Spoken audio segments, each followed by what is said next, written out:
Assalamualaikum warahmatullahi wabarakatuh. Perkenalkan, nama saya Mulydia Priana dengan NIM A321240087. Baik, saya di sini sedikit menjelaskan resume mengenai bangsa dan negara. Saya dari kelas C dari prodi PPKM. Baik, yang pertama kita masuk pada bangsa. Ada pengertian bangsa, yaitu secara etimologi, kata bangsa berasal dari bahasa Sanskerta. Bangsa yang berarti kebutuhan atau sekelompok orang. Namun dalam konteks ilmu sosial, bangsa lebih dipahami sebagai suatu kelompok manusia yang memiliki kesamaan dalam berbagai aspek, seperti budaya, bahasa, sejarah, agama, adat, dan istiadat. Kemudian bangsa juga bukan hanya sekumpulan orang yang tinggal di suatu wilayah tertentu, tetapi juga mencakup kesamaan identitas dan pengalaman kolektif yang membentuk rasa solidaritas di antara anggotanya. Kemudian menurut ahli sosiologi, bangsa dapat dipahami sebagai sekelompok orang yang memiliki identitas kolektif yang dibentuk oleh faktor sejarah dan budaya yang sama. Dengan kata lain, bangsa lebih pada kesamaan yang muncul akibat faktor sosial dan budaya yang menjadikan anggota suatu budaya merasa terikat oleh nilai-nilai dan simbol yang sama.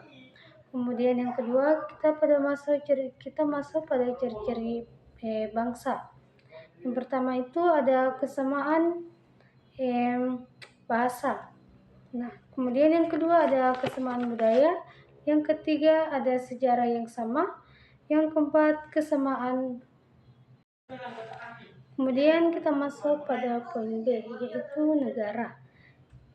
Adapun pengertian negara. Secara definisi, negara adalah suatu entitas yang memiliki wilayah tertentu, sistem pemerintahan yang sah, yang dimana itu negara diakui oleh seluruh dunia, serta kemampuan untuk mengatur dan mengendalikan urusan domestik dan internasional. Negara juga merupakan organisasi yang memiliki kekuasaan tertinggi untuk penetapan hukum, menjalankan pemerintahan dan menjaga ketertiban masyarakat. Kemudian menurut Max Weber, negara adalah suatu organisasi yang memiliki monopoli kekuasaan fisik yang sah dalam wilayah tertentu. Negara juga berfungsi untuk menetapkan kestabilan, melindungi warganya, dan mewujudkan keadilan sosial melalui sistem hukum dan pemerintahan yang diatur dalam konstitusi.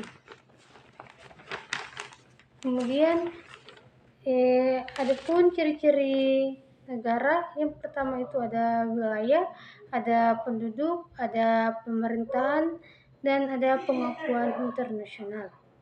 Kemudian kita masuk pada hubungan antara bangsa dan negara. Bangsa dan negara memiliki hubungan, meskipun bangsa dan negara itu seringkali digunakan bergantian. Keduanya tidak selalu identik. Ada kasus di mana sebuah bangsa tidak memiliki bangsa sendiri, seperti Kurdi yang tersebar di beberapa negara di Timur Tengah. Kemudian kita masuk pada poin D, yaitu bentuk hubungan antara bangsa dan negara. Yang pertama itu ada hubungan bangsa dan negara yang bersatu. Kemudian yang kedua ada bangsa tanpa negara. Dan yang ketiga ada negara multibangsa. Kemudian kita masuk pada poin yang terakhir, yaitu peran bangsa dan negara dalam kehidupan sosial dan politik. Yang pertama itu ada peran bangsa. Peran bangsa itu termasuk identitas dan solidaritas sosial. Kemudian ada pelestarian budaya. Kemudian yang kedua ada peran negara. Yang pertama itu pengaturan kehidupan masyarakat. yang kedua hubungan internasional, dan yang ketiga pengaturan hukum. Baik, sekian dari saya akhiri. Wassalamualaikum warahmatullahi wabarakatuh.